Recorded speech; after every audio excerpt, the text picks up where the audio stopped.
ناظرین، حضرت یونس علیہ السلام شہر نینوا میں پیغمبر بنا کر بھیجے گئے۔ آپ لوگوں کو ہدایت کرتے، نیکی کی طرف بلاتے، برے کاموں سے روکتے تھے۔ آپ علیہ السلام قوم سمود کی طرف بھیجے گئے۔ اس قوم کے لوگ بتوں کی پوجا کرتے تھے۔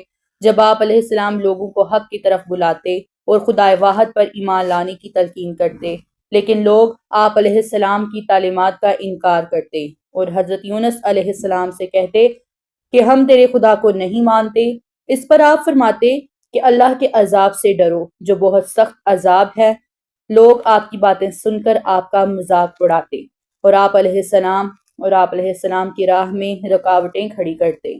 آپ نے قوم سمود کو راہ راست پر لانے کی بہت کوششیں کی، لیکن بھٹکی ہوئی قوم پر آپ کی نصیحت کا کوئی اثر نہ ہوا، تو آپ کو یقین ہو گیا کہ یہ لوگ خدا پر ایمان نہیں لائیں گے۔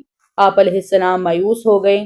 مایوسی کی حالت میں آپ نے قوم سمود کی تباہی و بربادی کے لیے بد دعا کی اور اس سرزمین سے نکل پڑے۔ چلتے چلتے دریائے فرات کے کنارے پہنچے تو دیکھا کہ ایک کشتی کنارے پر لگی ہے، لوگ اس پر سوار ہو رہے ہیں۔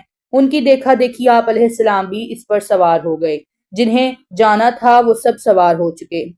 کشتی لوگوں سے بھر چکی۔ اس کے بعد کشتی اپنی منزل کی طرف روانہ ہوئی۔ سمندر پر سکون تھا، آسمان بھی صاف تھا، مسافر اطمینان سے بیٹھے ہوئے تھے۔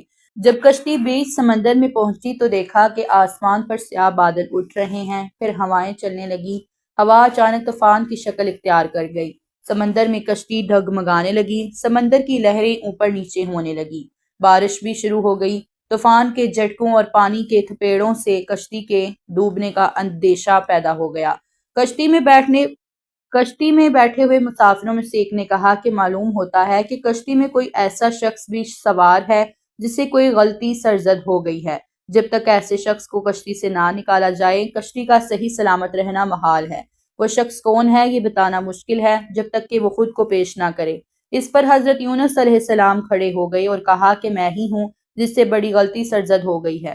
مجھے کشتی سے نکال دیا جائے تو آئی ہوئی مصیبت ٹل سکتی ہے۔ تمام مسافر حضرت یونس علیہ السلام کا منہ تک رہے تھے، جس نے خود ہی سب کے سامنے اپنی غلطی کا اظہار کیا۔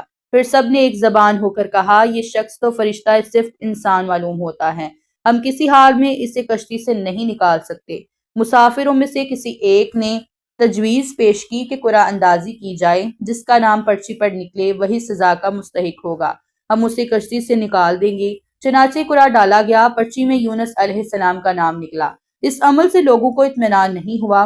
پھر قرعہ ڈالا گیا تو یونس علیہ السلام کا ہی نام نکلا۔ اس طرح یہ عمل بار بار دہرایا گیا۔ ہر بار یہی ہوا۔ حضرت یونس علیہ السلام نے کہا